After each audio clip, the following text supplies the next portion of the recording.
Y bueno, el día de hoy el Señor me ha regalado esta palabra. Me la regaló en una madrugada y creo que ha sido muy propicia porque siento que hay personas que de pronto pueden estar pasando por esta situación, incluyéndonos. Recuerde muy bien que cuando Dios habla a través de nosotros, siempre va a hablar de nuestra situación y primero nos va a hablar a nosotros para poder que nosotros podamos dar a ustedes. Con sus maestros, con sus pastores, con sus líderes, Dios a ellos les va a hablar de lo que están viviendo primeramente. Así que en esta hora quiero hablar del libro del profeta Joel. ¿Lo han escuchado? Entonces vayamos por favor al libro del profeta Joel. Y me gusta este libro, no solo porque nuestro hijo que viene en camino se va a llamar así, sino porque es un libro bastante poético y habla mucho de la misericordia del Señor, pero también habla mucho del juicio. Este libro inicia hablando de un tiempo de desolación, de destrucción y de sequía. ¿Sí lo han leído de pronto alguna vez en sus devocionales?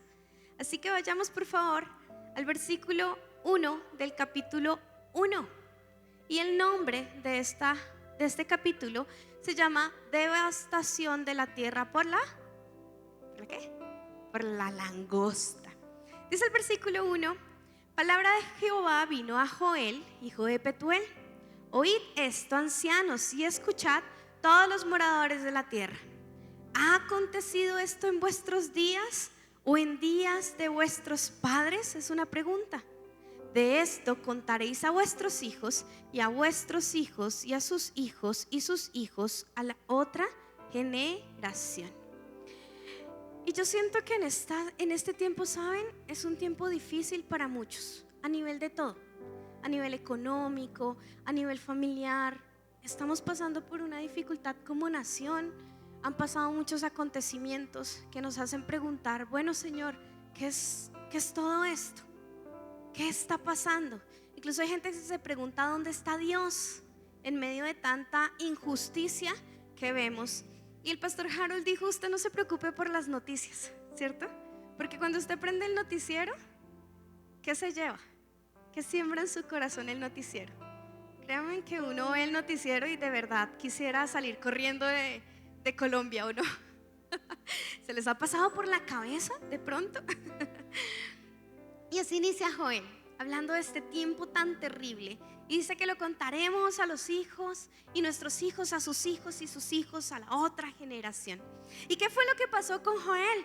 Pues muy bien, vayamos al versículo 4. Dice, lo que quedó de la oruga comió el saltón, y lo que quedó del saltón comió el revoltón, y lo que quedó la langosta comió, y lo del revoltón, lo que del revoltón había quedado. Plaga tras de plaga. Y me gusta mucho esto, porque yo no sé, a nosotros nos pasó eso como hace 2 semanas, que estábamos en una situación muy difícil, estábamos orando, hemos estado orando por esa situación difícil, y tras del hecho ha habido como mucha lluvia en la ciudad, ¿cierto? Amanece lloviendo, el clima está frío, todos estamos enfermos, gripa, amigdalitis, bueno, todas esas cosas, virus por todas partes. Pero adicional a eso, nosotros nos transportamos en una bicicleta eléctrica, una moto eléctrica, para llevar a nuestro hijo al jardín. Iba el pastor y se cae, con todo y niño, porque claro, el piso estaba súper resbaladizo y la llantita patinó y se cayó. Entonces me llama y me dice, no, para colmo de males, tras del hecho, una tras de otra, se nos rompió el acelerador. Entonces bueno, tocó mandar a repararla, otro gasto más, para colmo de males. Y en algún momento nos sentimos así, una tras de otra, tras de otra. Y es interesante porque aquí nos podemos preguntar si de pronto estamos atravesando por una sequía. Pregúntese usted, ¿estoy atravesando por un tiempo de sequía? Y no estoy hablando propiamente de la sequía espiritual solamente, sino también podemos atravesar por sequía económica, sequía familiar, cuando tenemos conflictos en nuestra familia, sequía sentimental, donde estamos solitos, solos con la soledad, y vemos que el panorama no cambia, ¿cierto? Incluso una sequía en nuestra fe. Podemos estar bien con Dios, pero aún así nuestra fe, nuestros ánimos, nuestras ganas de venir a la iglesia, nuestras ganas de servir empiezan a pasar por un proceso de sequía. Tal vez sequía laboral. Esa sequía laboral puede ser cuando estamos en un puesto de trabajo y no se asoma por ahí ni un ascenso.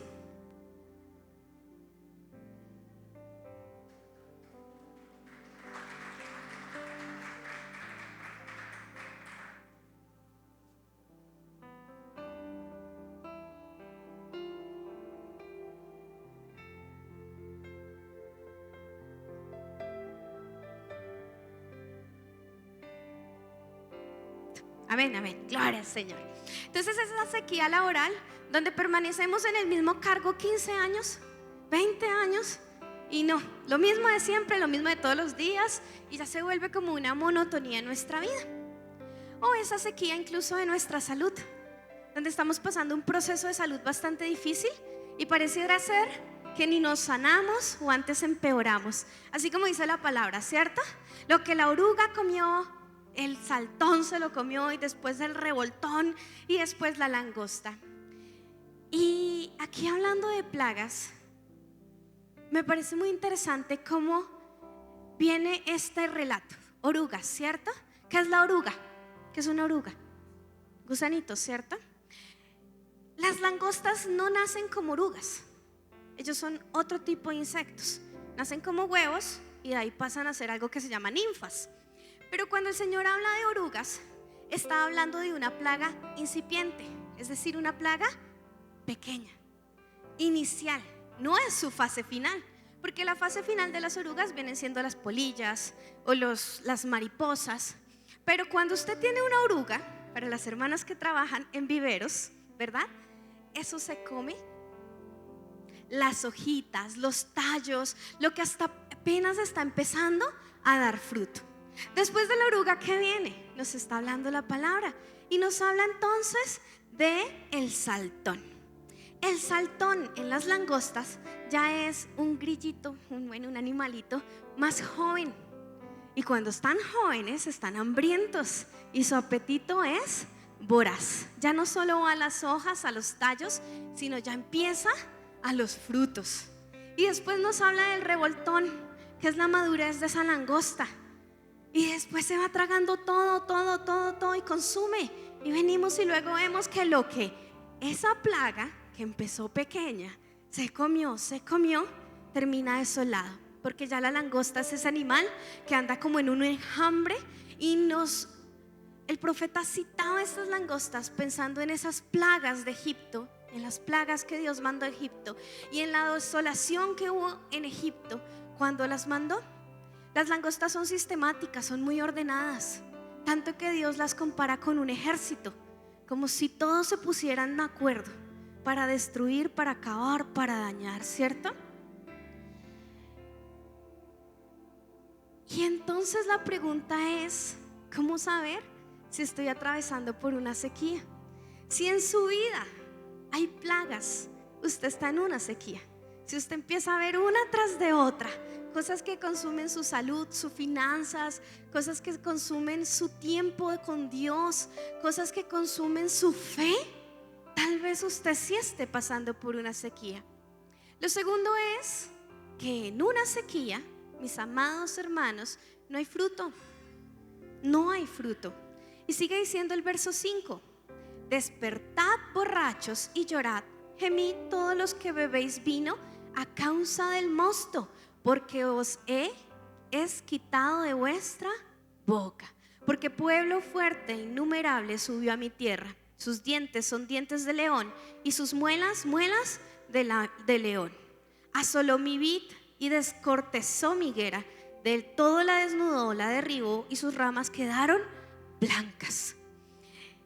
Una sequía puede ser cuando tú no estás dando fruto en la iglesia, cuando tu trabajo no está dando fruto. Eso es una sequía. Cuando haces cosas y no es nada. O sea, como que yo trabajo en balde, hago esto en balde, no hay nada. ¿Qué más? ¿Qué más nos puede indicar que estamos atravesando una sequía?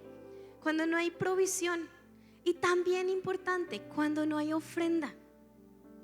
Cuando tú no le ofrendas a Dios. Y perdón, pero es que la palabra lo dice.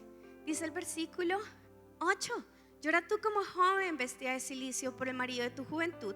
Desapareció de la casa de Jehová ¿la qué? La ofrenda y la libación. Los sacerdotes ministros de Jehová están de duelos. Puedes estar atravesando una sequía si tú no estás ofrendando en la iglesia. Y no solamente a nivel económico, sino también tu servicio. Cuando tú sabes que tienes un llamado ministerial y estás quieto totalmente en el ministerio, eso también puede ser una sequía en tu vida.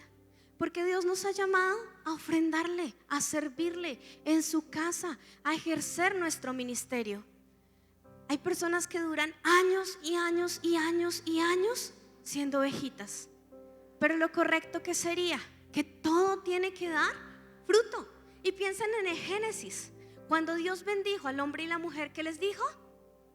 Multiplicad y fructificad. El fruto es parte esencial del propósito de la persona. Si tú no estás dando fruto en alguna parte de tu vida, en alguna área de tu vida, esa área de tu vida está atravesando una sequía. Y puede estar siendo desolada por un gusano, una oruga, un saltón, un revoltón.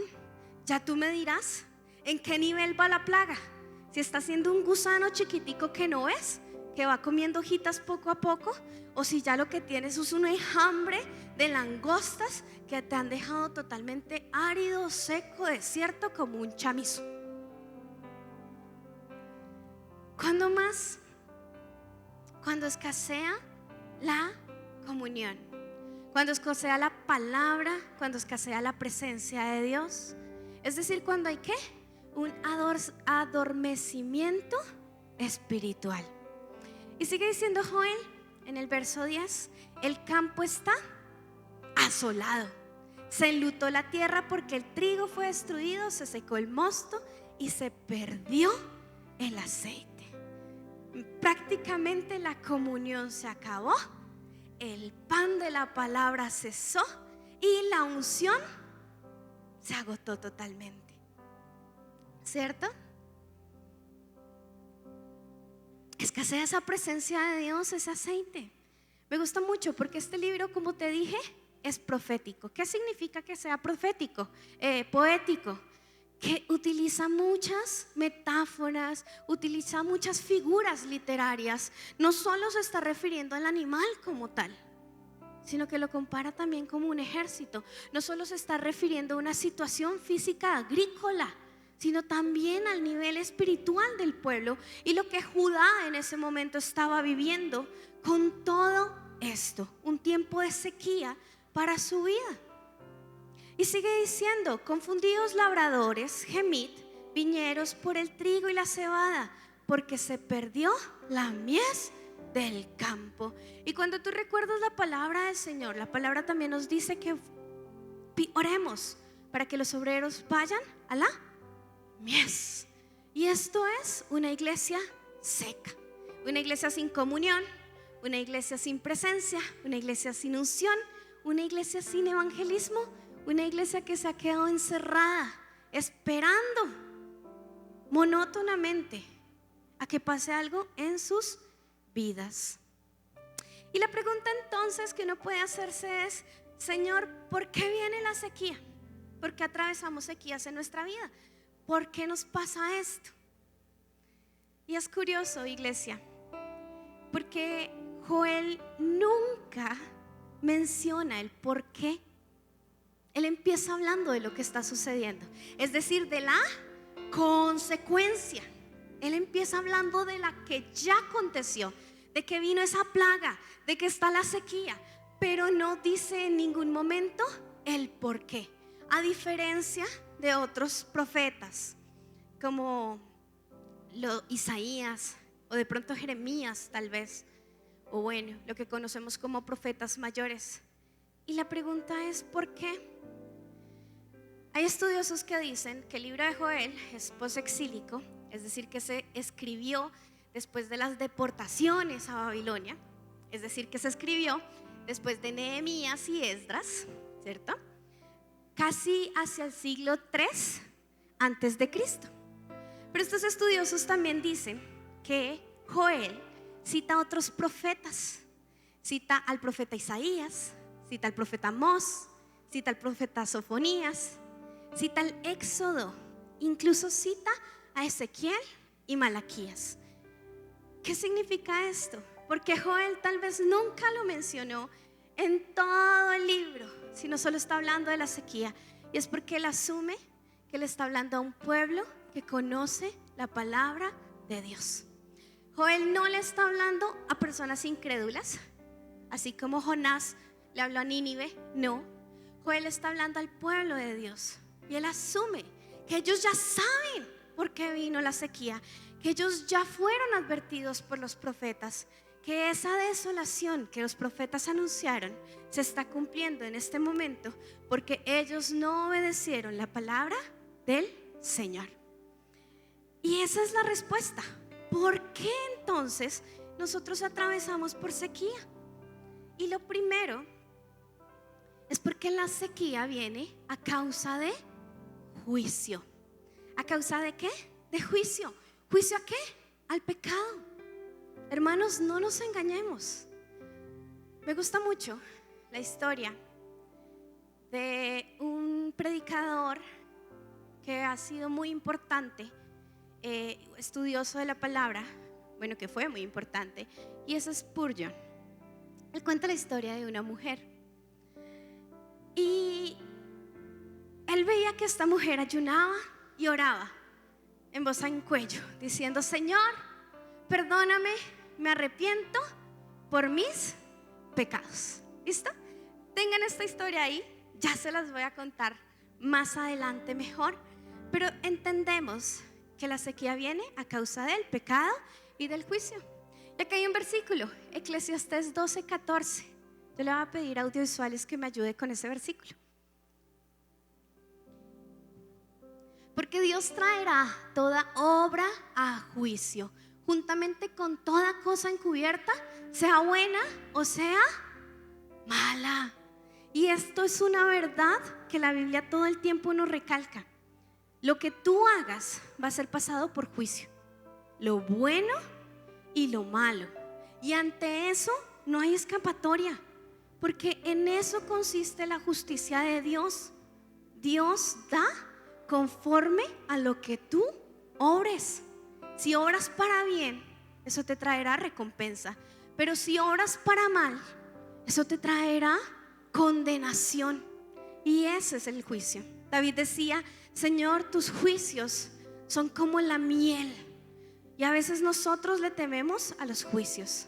Si tú tienes la conciencia limpia, si tú sabes que estás haciendo las cosas bien, entonces no le temas al juicio de Dios, porque el juicio de Dios es bueno y el juicio de Dios es necesario para nuestras vidas. Por el contrario, si tú sabes que estás en pecado, ponte a cuentas con Dios. Y esto es una advertencia, iglesia. ¿Por qué a veces pasamos por sequías? Pastor, me está yendo mal. Pastora, me está yendo mal. Líder, siento que no avanzo. Examínate y ponte a prueba.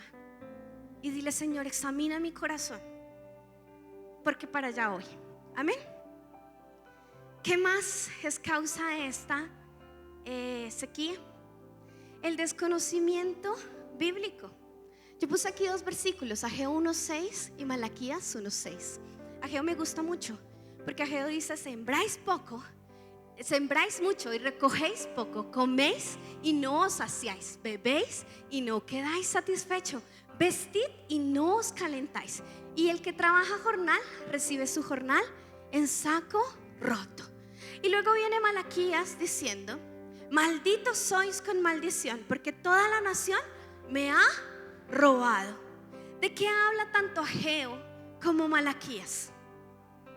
Están hablando del templo, de la reconstrucción del templo, pero también están hablando de una ordenanza de Dios, de las finanzas.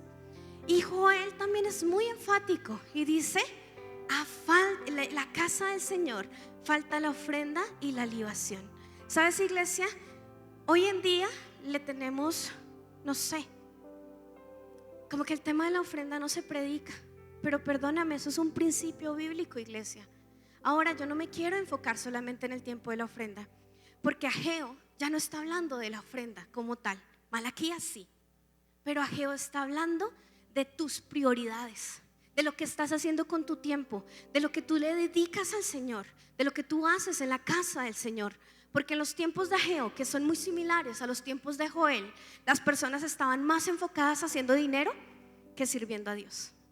Y hoy en día, díganme, ¿la iglesia acaso no está enfocada haciendo dinero? ¿Acaso no adoramos a un Dios llamado Mamón?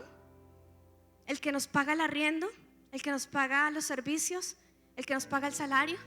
Y trabajamos como jornaleros con saco roto.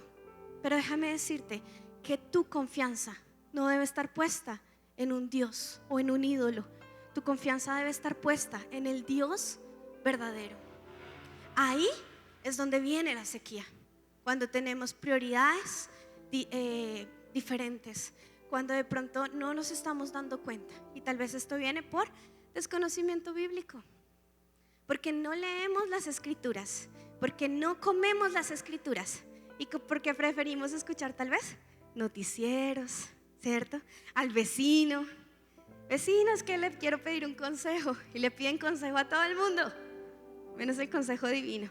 Y escuchan el consejo de todo el mundo, que échese una agüita, que hágase un riego, que no sé qué, pero no escuchan el consejo del Señor, que está a tu alcance. Amén, iglesia.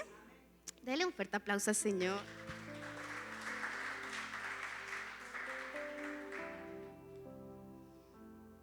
Si no hay conocimiento de la palabra de Dios, como te acabo de decir, Joel asume que este pueblo sabe de lo que él está hablando. No tuvo que resumirles todos los libros, pero muy probablemente cuando él los cita, la gente entendía que él estaba hablando de las palabras de otros profetas. Viene entonces también la falta de comunión. El vino, el mosto, el aceite, el trigo son símbolos de la relación que tenemos con Dios. El vino tipifica esa comunión que tú tienes con Dios. El aceite tipifica la unción, la llenura del Espíritu Santo, la separación. Incluso también podría ese ministerio que el Señor nos ha entregado. El trigo es con lo que se hace el pan, y el pan tipifica la palabra del Señor. Amén. Falta de relación con Dios, falta de comunión con Dios. No permitas que la oruguita, el saltón, el revolcón y la langosta se coman lo que tú ya has hecho en tu proceso de cristiano. Porque cuando iniciamos en la vida cristiana, tal vez le metemos turbo, ¿cierto? 100 kilómetros por hora y escuelas bíblicas y listo, me bautizo y continúo, escuelas de liderazgo y sigo, ahora ya predico, ahora hago. Y llega un punto en que nos estancamos y menguamos y viene la sequía sobre nuestras vidas. Iglesia, este es un llamado a que tú busques de Dios nuevamente. Si te está escaseando el vino, el mosto, el aceite, el trigo, si te escasea la comunión con Dios, yo creo que estos tiempos son buenos. Junio lo llamamos mes del ¿qué? Crecimiento espiritual. Hicimos hace unos días un ayuno, porque debemos confesarlo, con el pastor nos hemos sentido secos en este mes, secos a causa de muchas cosas. Y hay un área de nuestra vida que realmente sentimos que está fracturada, y por eso decidimos ayunar. Y convocamos también este ayuno para muchos de ustedes, para que el Señor sea fortaleciéndolos y sea hablándoles, sea avivando ese fuego y no permita que avance más este tiempo de sequía. ¿Qué otra causa puede hacer que haya una sequía? Y esta es la más importante para mí, y es la falta de arrepentimiento. Hoy escuché una frase que me impactó mucho. Estuvimos hablando con una persona que es de Dios y le preguntamos cómo es el panorama de la nación, cómo es el panorama de Colombia. Me dijo: hasta que la iglesia no tenga un arrepentimiento genuino, nada va a cambiar. Y este es el llamado que Dios hace en Joel. todo lo de la sequía, de las plagas y todo lo demás conducen a un solo lugar, y es el arrepentimiento. Y no cualquier arrepentimiento. Aquí vengo a hablarles de la historia que les comenté al principio, de la mujer que ayunaba y decía: Señor, perdóname porque soy pecadora. Así que este hombre, predicador de Dios, se le acerca y le dice: hermana, ¿y por qué pecas? ¿Y sabes qué? Él le saca Éxodo 20. ¿Qué hay en Éxodo 20, iglesia? Muy bien, si saben, ¿cierto? Y le dice: hermana, ¿acaso usted peca porque no tendrá dioses ajenos delante de mí? Y la señora le dice: ¿dioses ajenos? No, yo nunca tengo un Dios ajeno. Yo solo sirvo al Señor de los señores, al Rey de reyes, al Señor de señores, ¿cierto? Pero cuando tú tienes un Dios diferente al Dios verdadero, ¿qué tienes? Un ídolo, ¿cierto? Un ídolo.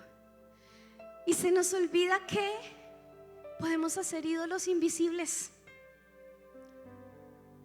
Aquello en lo que tú más piensas es un ídolo, ¿cierto, pastor? Hoy estábamos hablando de eso. ¿Qué es lo que ocupa tu mente? Quiero que te hagas esa pregunta. ¿Qué es lo que ocupa tu mente? ¿Tu familia?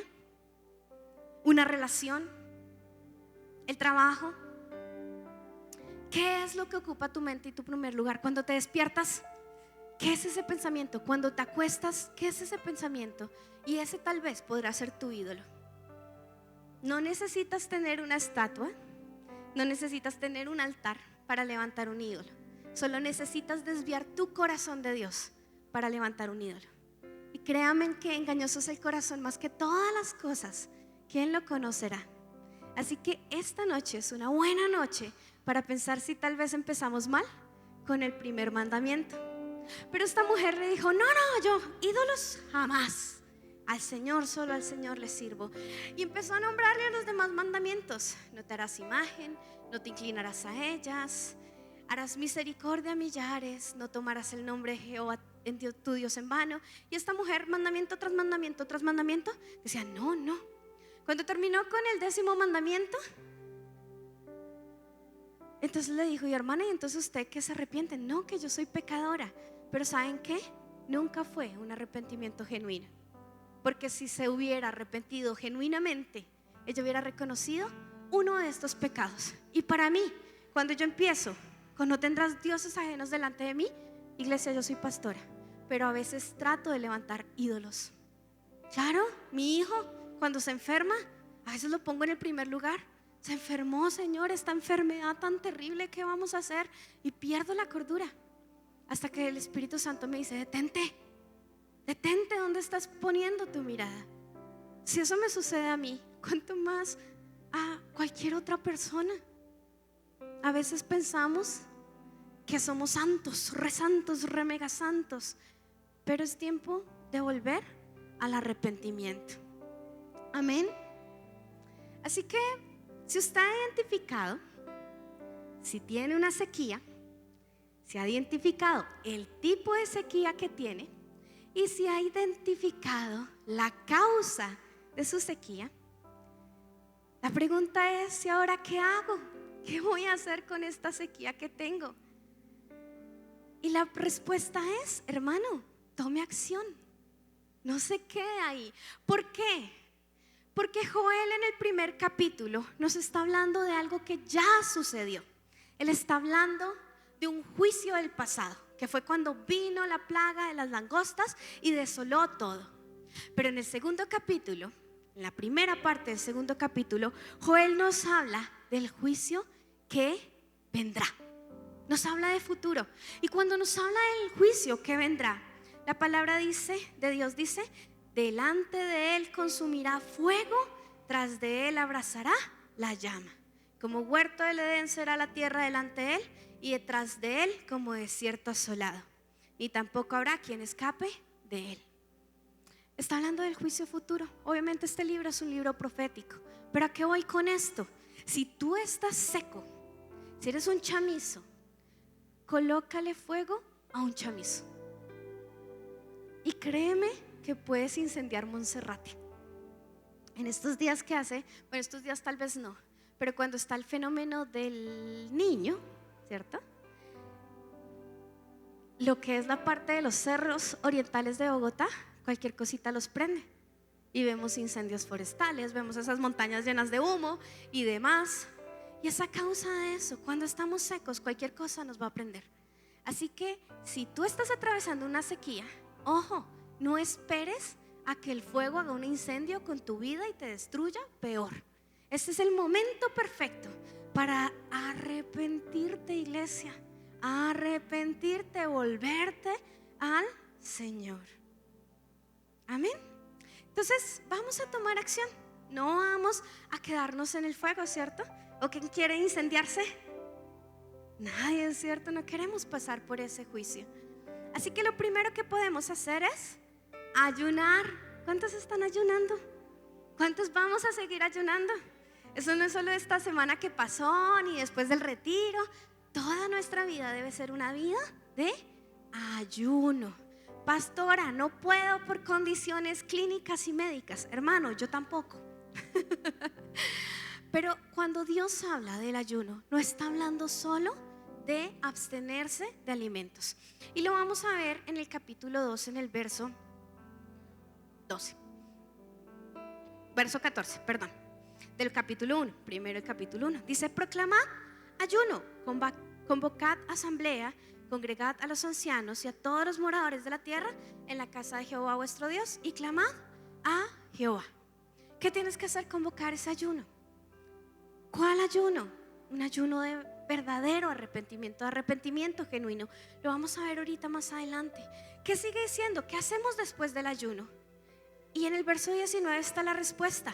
Pues, capítulo 1, verso 19. A ti, oh Jehová, clamaré, porque fuego consumió los pastos del desierto y abrazó todos los árboles del campo.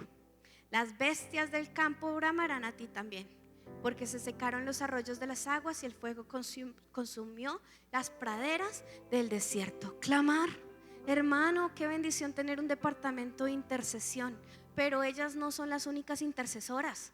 Perdónenme, pero todo cristiano está llamado a interceder, todo cristiano está llamado a orar. No puede esperar que, hermana, le mando mi petición, ore por mi petición y me acuesto a dormir. No, esto es una guerra constante. Tú tienes que clamar, y clamar no es orar así: Señor, muchas gracias. Dice la palabra que hasta los animales bramaron. ¿Han escuchado un hato de vacas bramar? Eso se escucha en la montaña, ¿cierto? Pues hermano, brame como una vaca, pero no se quede callado. Que su oración se oiga, levante ese clamor: Señor, así como lo hizo el pastor ahorita. Señor, no me desampares, Señor, no nos dejes. Echa fuera todo espíritu de ansiedad, de temor, de incertidumbre, de miedo, ¿cierto? Haz justicia, Señor. Lleva nuestra causa, líbranos, oh Dios. Amén. ¿Cuántos vamos a clamar? Clame por esta nación, hermano, clame por ese presidente, clame por los candidatos presidenciales, clame por lo que está sucediendo, clame porque haya un arrepentimiento del pueblo, porque haya un despertar en esta nación. Y luego ahora sí viene el arrepentimiento. Capítulo 2, versículo 12. Por eso pues, ahora dice Jehová: convertíos a mí con todo vuestro corazón, con ayuno y lloro y lamento. Iglesia, conviértete a Dios con todo tu corazón. No como esta hermanita que se paraba a ayunar y: Señor, perdona mis pecados, pero no aceptaba ninguno y hacía lo que su voluntad quería. No, arrepiéntete en esta hora de verdad. Dile: Señor, muéstrame si estoy en pecado y por favor, hazme entrar en razón. Iglesia, pecado es hasta una mentira.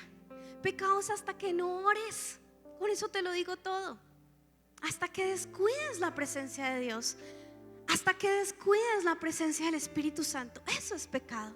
A veces uno está pensando en los grandes pecados, pero ¿cómo estás tú ante el Señor? Dice el versículo 13: rasgad vuestro corazón y no vuestros vestidos, y convertíos a Jehová vuestro Dios, porque misericordioso es y clemente, tardo para la ira y grande en misericordia, que se duele el castigo. ¿Quién sabe si se volverá y se arrepentirá y dejará bendición tras de él? Y esto es ofrenda y libación para Jehová vuestro Dios. Y aquí viene otra vez el tema de la ofrenda, pero esta vez no es una ofrenda cualquiera, sino es nuestro corazón. Por eso, si tú no ofrendas económicamente, déjame decirte que tu corazón está errado. Y si tu corazón está errado, también arrepiéntete. No te estoy diciendo, no te estoy hablando de plata. Lo que pasa es que hasta en estos detalles uno se puede dar cuenta quién es tu Dios. Si te cuesta dar, es porque tu Dios no es el que te está proveyendo, sino tal vez es tu trabajo el que te está proveyendo, o tus fuerzas humanas. El verdadero arrepentimiento es la mejor ofrenda que tú puedes darle a Dios. Esa libación, esa ofrenda también líquida.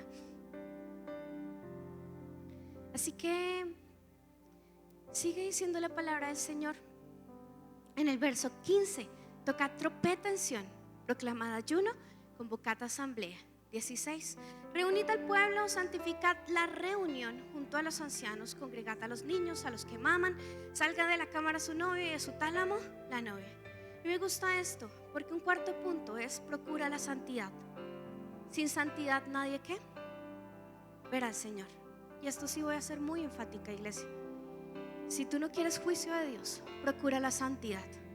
¿Cómo saber si estoy haciendo la voluntad de Dios?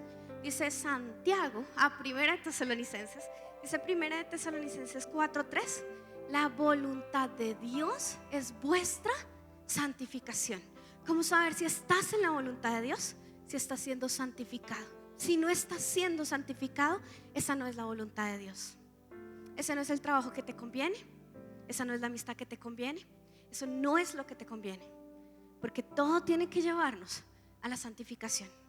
Esa es la voluntad del Señor. Amén. Gloria al Señor. ¿Y qué viene entonces después de esto? Después de que tú ayunas, clamas, tienes un verdadero arrepentimiento y procuras la santificación, porque esto no se trata de ya, el Señor me transformó. No, esto es un procurar la santificación. Cuando procuramos esa santificación, entonces vamos a ver ese avivamiento. ¿Saben? Joel es muy conocido por las promesas de restauración que hay en Joel. Pero se nos olvida que la condición para la promesa es todo lo que te acabo de decir: ayuno, clamor, arrepentimiento y santificación. Si tú quieres ver las promesas de Dios, tienes que pasar por ese proceso. No puedes saltarte el proceso. Estando en sequía no puedes pasar a la bendición. Tienes que primero solucionar tus asuntos pendientes con Dios. Y cuando viene el avivamiento, verso 19, dice la palabra del Señor: responderá Jehová y dirá a su pueblo: he aquí yo os envío pan de nuevo. Su palabra vuelve a nosotros. ¿Por qué Dios no me habla? No escucho la voz de Dios. Iglesia, ayuno, clamor, arrepentimiento y santidad.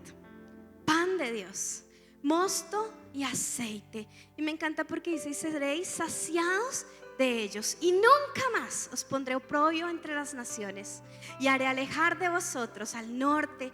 Y empiezan las promesas de Dios, ¿cierto? De que Él va a dejar y va a sacar y va a expulsar. Así como lo hace con el pueblo de Judá, lo va a hacer contigo. Pero luego sigue diciendo: tierra, no temáis, alégrate y gózate, porque Jehová hará grandes cosas. Animales del campo, no temáis. Y me gusta, porque los pastos del desierto reverdecerán, porque los árboles llenarán su fruto, la higuera y la vid dará sus frutos. Cuando hay un verdadero arrepentimiento, reverdece todo, reverdece la iglesia. Los grandes avivamientos han sido precedidos de un arrepentimiento. Sin arrepentimiento no hay avivamiento. Sin arrepentimiento no vamos a ver el poder de Dios. Sin arrepentimiento no vamos a avanzar. Porque es que este es el paso más clave: el reconocer verdaderamente que necesitamos a Dios como el centro de nuestras vidas, el dejar la autosuficiencia, el dejar el orgullo a un lado, el dejar la necedad e incluso el dejar nuestro pecado, nuestra insolencia ante el Señor. Y empezaremos a ver reverdecer nuestras vidas. A mí me gustaba mucho, también estábamos hablando esta semana con una pareja, y en su tiempo ellos fallaron a Dios, pero cuando se pusieron a cuentas con Dios y empezaron a hacer las cosas bien, nos contaban que empezaba en su vida a haber un proceso de reverdecer. Volvieron a ver los frutos que Dios ya les había dado. Volvieron a renovar ese ministerio, a empezar a trabajar. Y luego viene esa hermosa promesa que vemos, que sigue diciendo 25, versículo 25: y os restituiré los años que comió la oruga, el saltón, el revolcón y la langosta, mi gran ejército que envié contra vosotros. Iglesia, si tú quieres ver restitución, ya sabes qué tienes que hacer. Esa restitución trae avivamiento, pero también trae acelerar los tiempos. Cuando nos ponemos a cuentas con Dios, Dios puede hacer todo en un chasquido.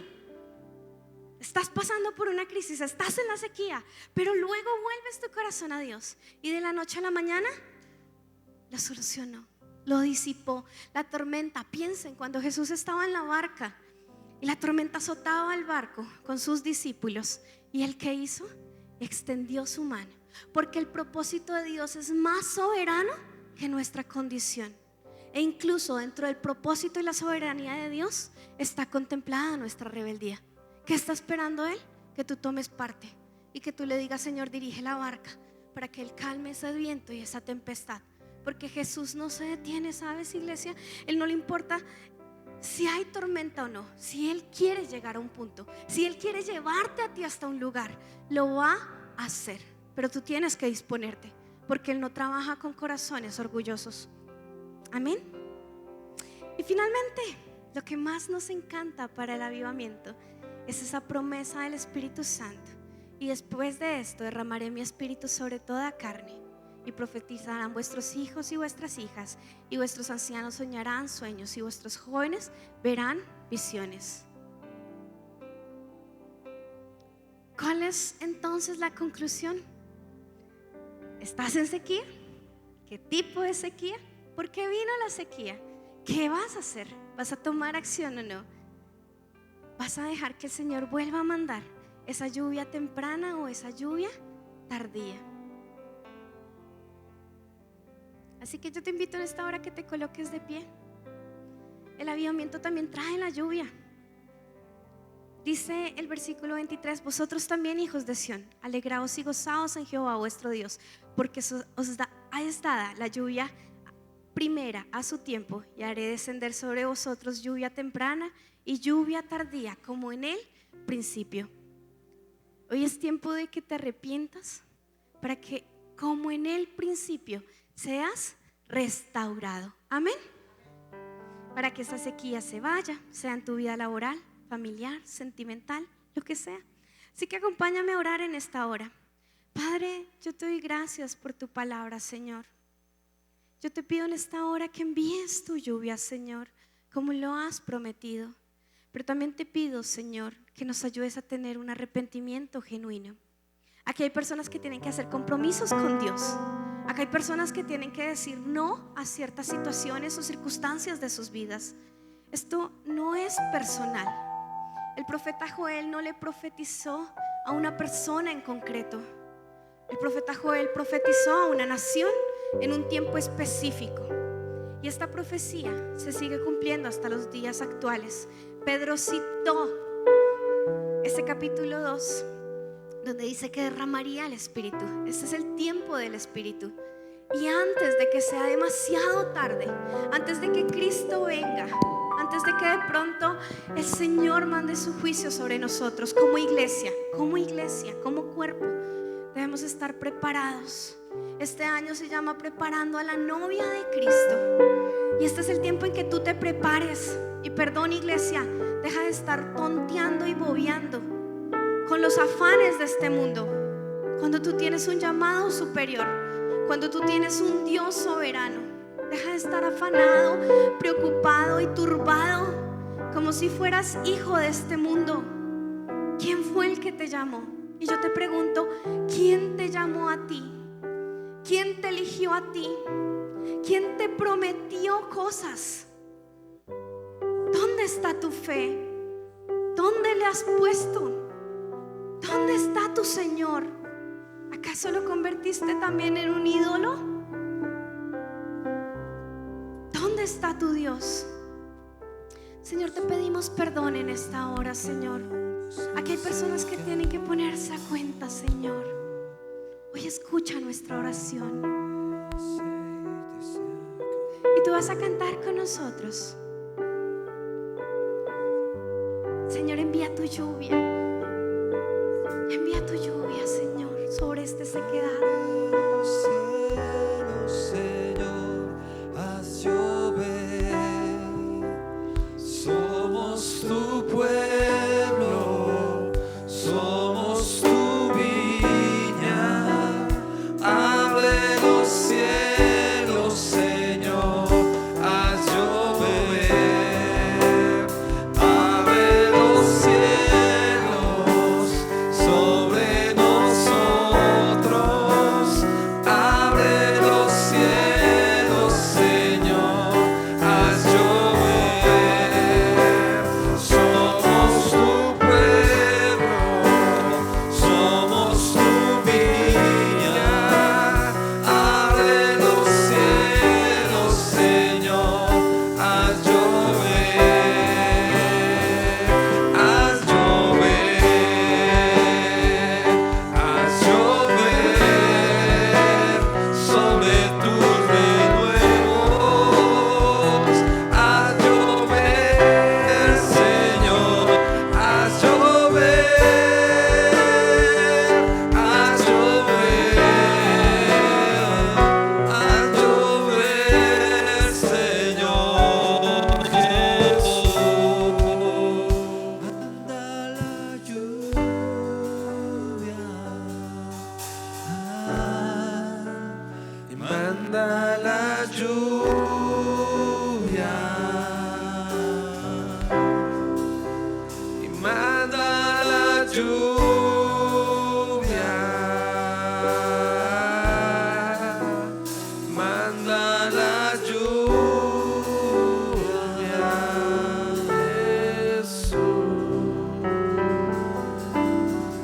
Señor, manda la lluvia en esta hora, te lo pedimos, Señor. Hoy declaramos este día como un día de arrepentimiento, Señor. Te pedimos perdón si te hemos fallado, Señor. Si tal vez desde el mandamiento número 1 hemos puesto un ídolo, Señor. Tal vez hemos puesto una enfermedad, tal vez hemos puesto un trabajo, un familiar, tal vez un problema, Señor. Te pedimos en esta hora que seas tú derribando todo ídolo de nuestro corazón, que seas tú derramando, Señor, ese fuego, pero no el fuego de tu juicio, sino el fuego purificador. Señor, que nuestro corazón arda, purifícanos, Señor. Hoy queremos despojarnos no solo de las vestiduras, Señor, sino también de esas vestiduras de nuestro corazón. Todo argumento mentiroso, Señor, es derribado en esta hora. Toda autosuficiencia, Señor, toda mentira demoníaca, hoy cae en el nombre de Jesús de Nazaret. Toda dependencia, Señor, dependencias emocionales son derribadas en esta hora.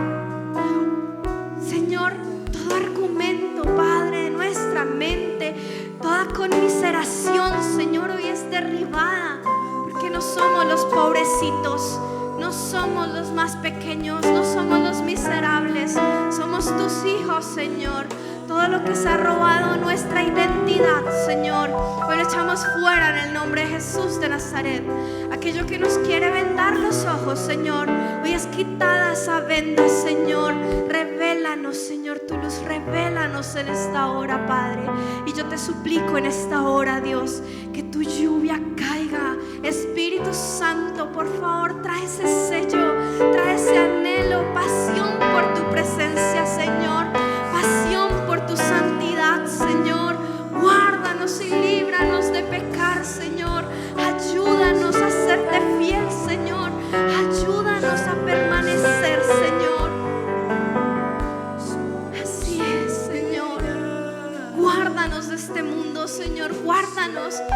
las acechanzas de Satanás. Guárdanos, Señor, de la apostasía, Dios. Guárdanos, Señor, de desviar nuestro corazón.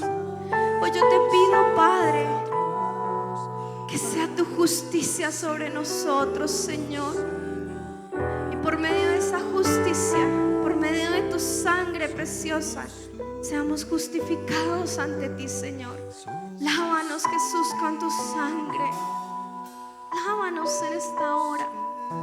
Redímenos, Señor. No nos tengas en cuenta nuestra maldad. Por el contrario, Espíritu Santo, vivifica los corazones que están adormecidos. Vivifica aquellos servidores, Señor, que se han cansado. Danos las fuerzas para continuar.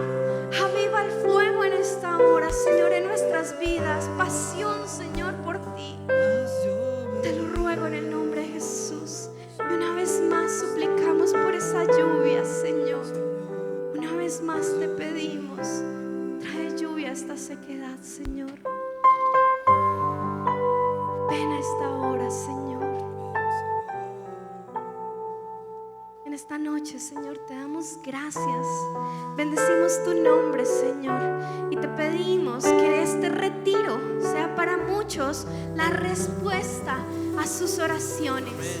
Desde ya te pedimos que en este retiro tu presencia esté, Señor. Que nos haga sobrevivientes de este mundo, Señor. Que nos dé la fortaleza, Señor. Y a los que nos quedamos de pronto aquí en Bogotá por cualquier circunstancia, te pido que la unción que esté allá, Señor, también venga a este lugar. Que la presencia del Espíritu Santo que esté allá, Señor, venga también a este lugar, Señor. Concede nuestro deseo de crecimiento espiritual, Señor, de avivamiento, Señor. Que nuestros corazones ardan con tu palabra. Apasionanos por ti, Jesús. Te damos la gloria, la honra, Señor. Sella nuestro corazón con tu palabra y ayúdanos, Señor, ayúdanos en nuestra debilidad, Espíritu Santo. Ayúdanos en nuestra debilidad. Te damos la gloria, la honra, te alabamos. Amén. Un fuerte aplauso al Señor. ¿Alguien nos acompaña hoy por primera vez? ¿Alguien nos acompaña hoy por primera vez? Bueno, dígale al que tiene al lado, véngase